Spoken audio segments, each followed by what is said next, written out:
Hello student, कैसे हैं आप सब। तो स्वागत है आप सबका फिर से हमारे यूट्यूब चैनल हिंदी क्लासेस में। जैसे थंबनेल में देख लिए है, ये क्लास 10th का ठीक है मैथ का क्वेश्चन पेपर रहने वाला है। ठीक है, तो ये एक आपका आंसर की वीडियो रहने वाला है, जैसे कि आप लोग थंबनेल में देख ही लिए होंगे। तो चलिए वीडियो को शुरू से लेकर अंत तक देखिएगा। चैनल पर नहीं हुआ तो चैनल को सब्सक्राइब कर दीजिए, बेल नोटिफिकेशन को ऑन कर दीजिए। ठीक है, और अपने फ्रेंड्स को भी ये वीडियो शेयर कर दीजिए। ठीक है, जिससे उसका भी कुछ आपसे हेल्प हो जाए। जैसे कि जैसे पहले बताए हैं कि इसमें से 6 जो रहने वाले हैं आपके 1 to 6 जो रहेंगे वो वस्तुनिष्ठ प्रश्न ऑब्जेक्टिव टाइप क्वेश्चन रहेंगे। 7 to 10 जो रहेगा आपका लघु उत्तरीय प्रश्न। ठीक है, और 11 और 12 जो रहने वाला आपका दीर्घ उत्तरीय प्रश्न, जो कि 3-3 मार्क्स का रहने वाला है। और ये लघु उत्तरीय प्रश्न प्रत्येक प्रश्न 2-2 अंक का रहने वाला है। ठीक है, तो चलिए वीडियो को शुरू से लेके अंत तक देखिएगा बिना स्किप किए। तो क्या बोल रहा है, 7 मीटर त्रिज्या और 5 मीटर ऊंचाई वाले एक बेलन का कुल पृष्ठीय क्षेत्रफल क्या है।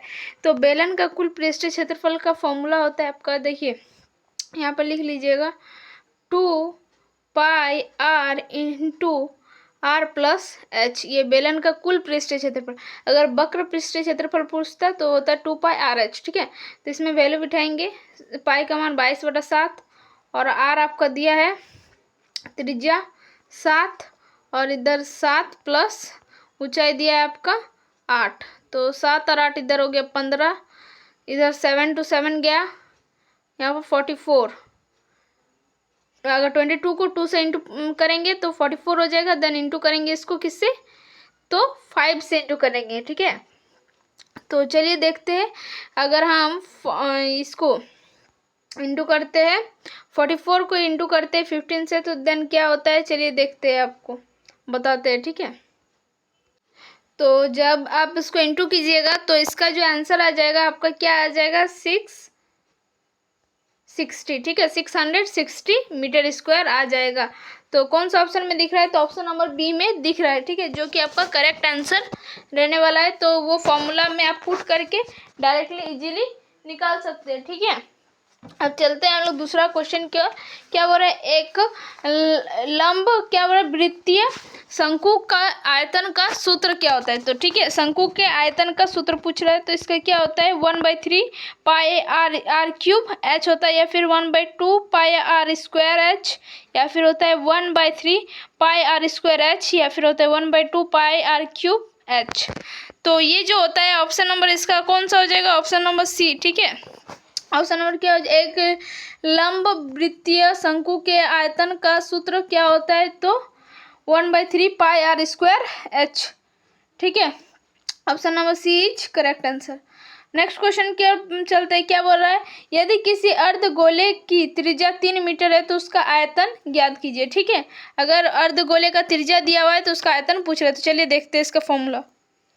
तो जैसा कि हम लोग जानते हैं अर्धगोले का आयतन का सूत्र पूछ रहा है, तो क्या होता है 2/3 पाई आर क्यूब। ठीक है, जहाँ पर आर जो है वो त्रिज्या होता है। ठीक है, 2/3 पाई का वैल्यू होता है 22/7 और आर क्यूब का वैल्यू होता है आपका, आर का देखिए दिया हुआ है 3 मीटर, तो इसका क्यूब मतलब 3×3 = 9 और 9×3 = 27। तो डायरेक्ट 27 लिख सकते हैं। अब 7 का पारा में 27 आता है क्या, तो नहीं आता है। 3 का पारा में काट देंगे, 3×1 = 3, 3×9 = 27। ठीक है, अब इसको सॉल्व करते हैं और पॉइंट में कुछ आंसर आने वाला है। तो इसको अगर इंटू करने जाएंगे तो क्या क्या बचता है, देखिए 2 × 24 24 को इंटू करेंगे 9 से, तो 44 को इंटू करेंगे, क्योंकि 2 से 22 को इंटू करेंगे तो 44 होगा। देन इसको इंटू करेंगे 9 से, तो क्या आ जाएगा ये, तो 396 आ जाएगा। ठीक है, तो इस तरह से आप इसको देख सकते हैं। तो इसको जब हम भाग देंगे, अब ये जो आया है इसको हमको भाग देना है किससे, 7 के साथ। ठीक है, इसको जब 7 से भाग देंगे तो कितना आ जाएगा समथिंग में, देखते हैं। 7×5 = 35। ठीक है, 5 बार में 4 हाथ में रहा, 7×6 = 42.0 देंगे।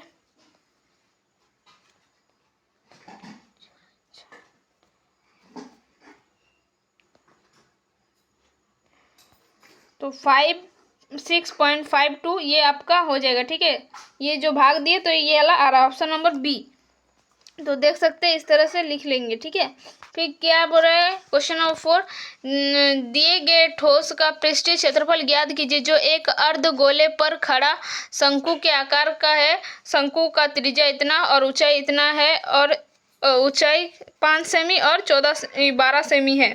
ठीक है, तो ठोस का पृष्ठीय क्षेत्रफल निकालने बोल रहे जो कि अर्धगोले पर खड़े शंकु के आकार का है। ठीक है, कोई अर्धगोला है जिस पर शंकु के आकार का कोई खड़ा हुआ है इस टाइप से। ठीक है, तो इसको जब आप लोग सॉल्व कीजिएगा तो इसमें किसका फॉर्मूला लगाना है बोलिए ना। इसमें शंकु का भी फॉर्मूला लगेगा और अर्धगोले का भी लगेगा। तो इसको आप सॉल्व कर लीजिएगा, वीडियो लॉन्ग होते जा रहा है। ठीक है, तो इसका आंसर जो आ जाएगा वो आ जाएगा 279.53 सेंटीमीटर स्क्वायर। ठीक है, तो प्लीज़ आप लोग थोड़ा एडजस्ट कीजिए। फिर क्या बोल रहा है, एक ठोस बेलनाकार के प्रत्येक सिरे से एक अर्धगोला खोदकर बनाए गए वस्तु के कुल पृष्ठीय क्षेत्रफल टीएसए के लिए प्रयोग किए जाने वाले सूत्र होंगे। तो कौन सा वो सूत्र होता है, तो वो जो सूत्र होता है वो होता है ऑप्शन नंबर सी, बेलन का CSA प्लस 2 इंटू अर्धगोले का CSA। ठीक है, बेलन का CSA और जो कि किसके साथ इंटू होगा, बेलन का CSA प्लस होगा 2 इंटू अर्धगोले का CSA। तो इस तरह से आप इसको लिख सकते हैं। क्या बोल रहा है, यदि 7 सेंटीमीटर भुजा वाले दो समान क्या बोल रहे घनों को अंत से अंत तक जोड़ने जाए तो परिमाण ठोस का लंबाई क्या होगा। तो इसका लंबाई निकालने बोल रहा है। तो चलिए देखते हैं इसको किस तरह से बनाया जा सकता है। ठीक है, क्योंकि ये छोटा है तो इसको बना देंगे। इसका जो हो जाएगा आपका आंसर 14 हो जाएगा। क्यों, हम जानते हैं कि जो आपका घनाभ का जो लंबाई और चौड़ाई और ऊंचाई जो होती है वो बराबर होती है, क्योंकि इसमें इसके जो भुजा होते हैं वो बराबर होते हैं। ठीक है, तो इस तरह से हम ये देख सकते हैं। तो इसका हो जाएगा 14 सेंटीमीटर। ठीक है, अब चलिए देखते हैं आपका सेक्शन बी में क्या बोल रहा है। लघु उत्तरीय प्रश्न, जो कि दो घनों जिसमें से प्रत्येक का आयतन इतना है के संलग्न फलकों को मिलाकर एक ठोस बनाया जाता है, इससे प्राप्त घनाभ का पृष्ठीय क्षेत्रफल ज्ञात कीजिए। फिर 8 नंबर क्वेश्चन क्या बोल रहा है, भुजा 7 सेंटीमीटर वाले एक घनाकार ब्लॉक के ऊपर एक अर्धगोला रखा हुआ है। अर्धगोले का अधिकतम व्यास क्या हो सकता है। इस प्रकार बने ठोस का पृष्ठीय क्षेत्रफल भी ज्ञात करना है। ठीक है, एक ठोस एक अर्धगोले पर खड़े एक शंकु के आकार का है जिसका त्रिज्या 1 सेंटीमीटर है और शंकु के ऊंचाई उसकी त्रिज्या के बराबर है। मतलब जो यहाँ पर R जो दिया है वो 1 सेंटीमीटर है और शंकु का जो ऊंचाई होगा H वो भी 1 सेंटीमीटर ही है। और क्या बोल रहा है, इस ठोस का आयतन पाई के पदों में ज्ञात कीजिए। अच्छा, इसका जो ठोस का जो आयतन निकलेगा इसको हमको पाई को उसका मान पाई का मान नहीं बिठाना है, पाई के पदों में ही ज्ञात करना है। फिर बोले 5 सेंटीमीटर भुजा की लंबाई वाला घन को काटा जा सकने वाले सबसे बड़े लंबे वृत्तीय शंकु का आयतन ज्ञात कीजिए। ठीक है, और दीर्घ उत्तरीय प्रश्न में क्या है, ऊंचाई 220 सेंटीमीटर और आधार व्यास इतना दिया हुआ है। ठीक है, देख लीजिएगा, ये आपका 11-12 प्रश्न रहने वाला। तो चलिए इसको सॉल्यूशन के साथ क्वेश्चन और एक बार पढ़ेंगे, क्योंकि वीडियो बहुत ज़्यादा लॉन्ग हो रहा है। ठीक है, तो हम चाहते हैं जितना जल्दी हो सके उतना जल्दी इसको खींचने का प्रयास करेंगे। ठीक है, चलिए सब्जेक्टिव की ओर चलते हैं। तो चलिए 7 नंबर क्वेश्चन को देखते हैं। क्या बोल रहा है, दो घनों को जोड़कर बने घनाभ का पृष्ठीय क्षेत्रफल निकालने बोल रहा है। ठीक है, कोई दो घन को जोड़कर क्या बनाया गया, एक घनाभ बना है, उसका पृष्ठीय क्षेत्र ज्ञात करना है। तो क्या बोल रहा है, घन का भुजा ज्ञात करना है। पहले सबसे पहले स्टेप 1 में हमको क्या करना है, घन का भुजा मान लेंगे हम। माना घन का भुजा बराबर A। ठीक है, तो हम जानते हैं घन का आयतन होता है A क्यूब। ठीक है, घन का आयतन क्या होता है, A क्यूब। तो उसी प्रकार प्रश्न के अनुसार घन का आयतन आपको क्या दिया हुआ है, 64 सेंटीमीटर क्यूब दिया हुआ है। ठीक है, तो हम यहाँ पर क्या लिखेंगे, ए क्यूब जो होगा, हम जानते हैं घन का आयतन बराबर होता है ए क्यूब, तो ए क्यूब जो बराबर होगा वो किसके बराबर हो जाएगा, 64 का। अगर इसको हम क्यूब करेंगे, 64 का अगर हम क्यूब करेंगे तो मेरा ए निकल जाएगा ना, तो ए कितना आ जाएगा, मेरा 4 आ जाएगा, क्योंकि अगर हम 4 को 3 बार इंटू करेंगे, जैसे 4 4 इंटू 4 करेंगे तो ये इसको इंटू करिएगा तो 64 ही आएगा। तो अगर हम देखेंगे तो 64 जो है किसका क्यूब है, तो 4 का क्यूब है, हमको पता है, ठीक है। अब क्या बोल रहे हैं, घनाभ का विमाएं ज्ञात करना है, ठीक है। तो जब दो घनों एक साथ जोड़ा जाता है तो परिणामी घनाभ की लंबाई, चौड़ाई और ऊंचाई इस प्रकार होती है। तो लंबाई क्या होती है, ए प्लस ए, मतलब लंबाई जो होती है दो भुजा के बराबर होती है, दो भुजा को जोड़ने के बराबर होता है लंबाई। चौड़ाई जो होती है एक होता है, मतलब एक भुजा होती है, तो हम इसको 4 लेंगे। और ऊंचाई जो है वो क्या हो जाएगी, वो भी आपकी एक भुजा होती है, मतलब यहाँ पर 4, क्योंकि मेरा हम जानते हैं ए यहाँ पर ए बराबर क्या है 4, तो मतलब एक भुजा, ठीक है ना। अब घनाभ का पृष्ठीय क्षेत्रफल ज्ञात करना है, तो हम जानते हैं घनाभ का कुल पृष्ठीय क्षेत्रफल का सूत्र क्या होता है, तो 2 into L B plus B H plus H L, ठीक है। ये आपका घनाभ का कुल पृष्ठीय क्षेत्रफल का फॉर्मूला होता है, ठीक है।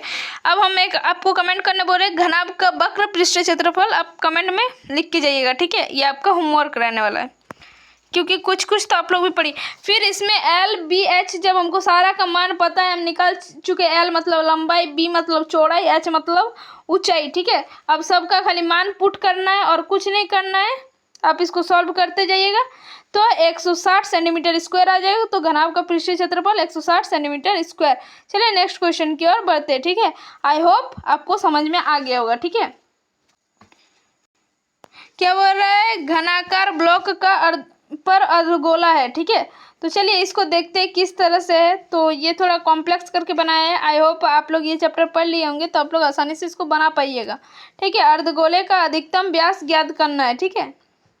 तो सबसे पहले क्या करेंगे, घनाकार ब्लॉक की भुजा की लंबाई 7 सेंटीमीटर है। एक अर्धगोले का अधिकतम व्यास जो कि घनाकार ब्लॉक के ऊपर रखा जा सकता है, ठीक है, वो घनाभ की भुजा की लंबाई के बराबर ही होगा।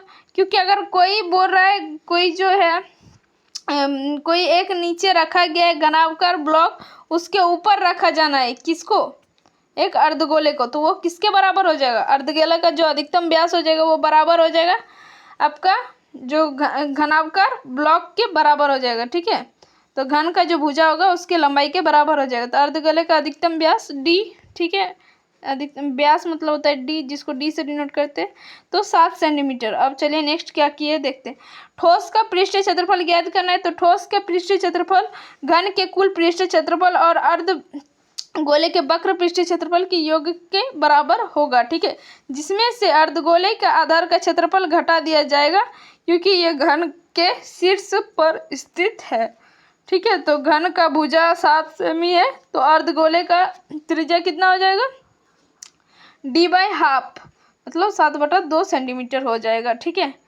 तो अब घन का कुल पृष्ठीय क्षेत्रफल हम जानते हैं क्या है, घन का कुल पृष्ठीय क्षेत्रफल 6a², ए के जगह हम 7 का स्क्वायर लेंगे, तो इसको अगर मल्टीप्लाई कीजिएगा 6 को 49 से, क्योंकि 7 का स्क्वायर है इसलिए 49 आएगा, तो ये आ जाएगा वर्ग सेंटीमीटर स्क्वायर, ठीक है। अब अर्धगोले का वक्र पृष्ठीय क्षेत्रफल हम जानते हैं, अर्धगोले का वक्र पृष्ठीय क्षेत्रफल 2πr² होता है। तो 2πr², इसको वैल्यू में पुट कीजिएगा और इसको सॉल्व करते जाइएगा तो कितना आ जाएगा। अगर आप सॉल्व नहीं कर पा रहे तो हम आपको सॉल्व करके बताते हैं। चलिए सबका वैल्यू पुट हो गया है, ठीक है। यहाँ पर r² का डायरेक्ट r² ले लिया है, ठीक है।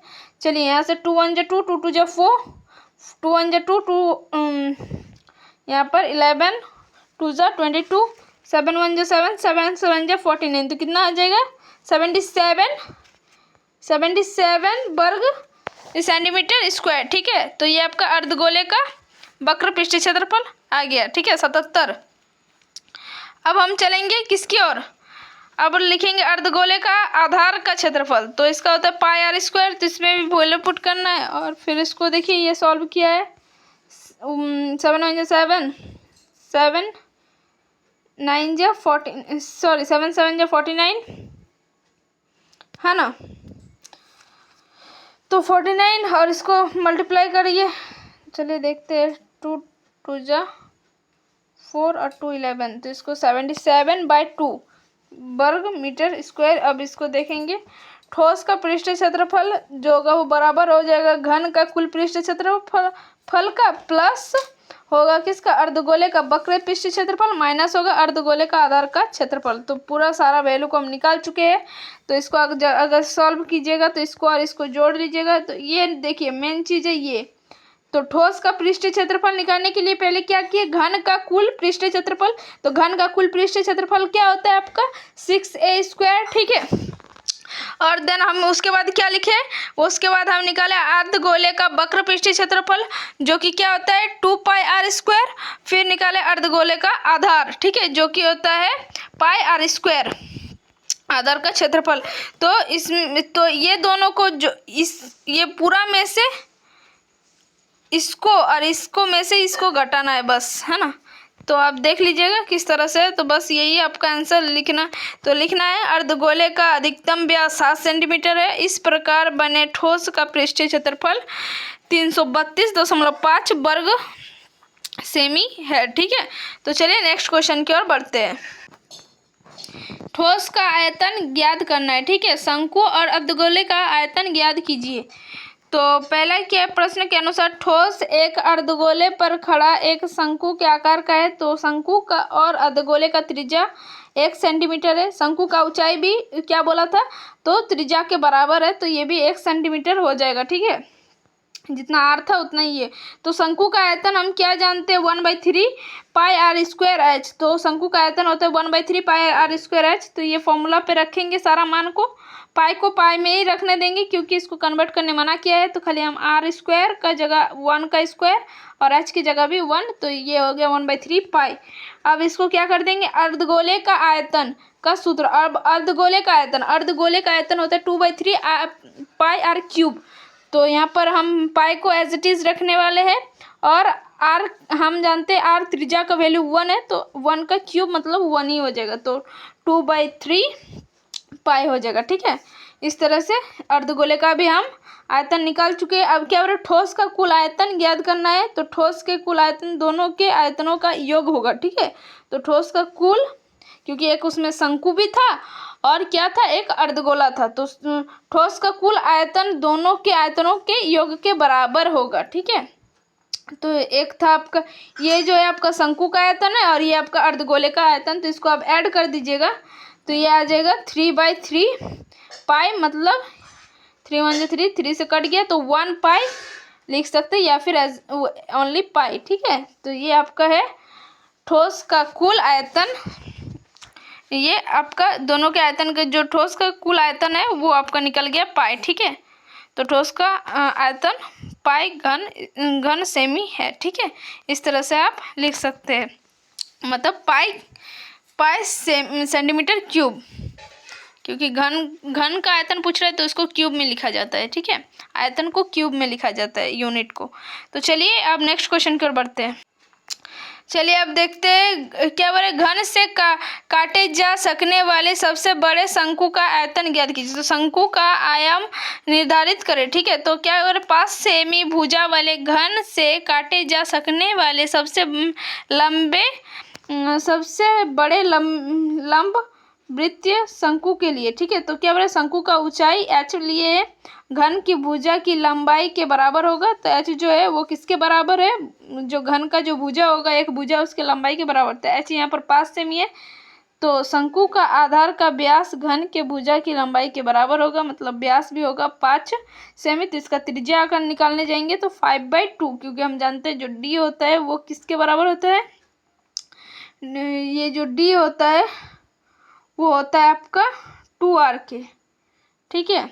तो यहाँ पर हमको r निकालना है तो d/2 मतलब व्यास दिया हुआ है तो हम r निकाल सकते हैं, 5/2 हो जाएगा सेमी। तो शंकु का आयतन का सूत्र हम क्या जानते हैं, शंकु का आयतन होता है 1/3 πr²h, ठीक है। तो इसमें ही आपको पुट करना है, r की जगह 5/2 रखेंगे उसका स्क्वायर और h की जगह 5। तो इसको आप देखिए सॉल्व करते जाइए।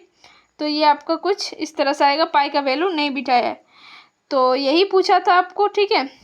मानों के सूत्र में रखे, ठीक है। इसको इस तरह से ले गए हैं। तो सबसे बड़े लंब वृत्तीय शंकु का आयतन हो जाएगा 125/12 पाई सेंटीमीटर क्यूब। तो इस तरह से इसका आंसर है। अब 11 12 को फटाफट देख लेते चलिए।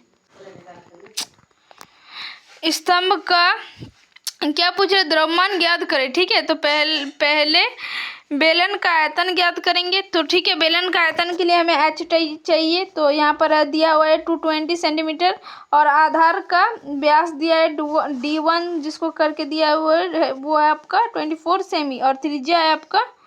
तो जब आपका डी दिया हुआ है तो हम त्रिज्या निकाल सकते हैं, क्योंकि हम पहले ही बता चुके हैं कि आर जो हो गया वो किसके बराबर होता है, व्यास के हाफ के, व्यास जितना है उसके आधा। तो व्यास आपका 24 है तो उसका आधा करेंगे, उसको 2 से डिवाइड दे देंगे तो 12 जो हो जाएगा वो आपका त्रिज्या हो जाएगा।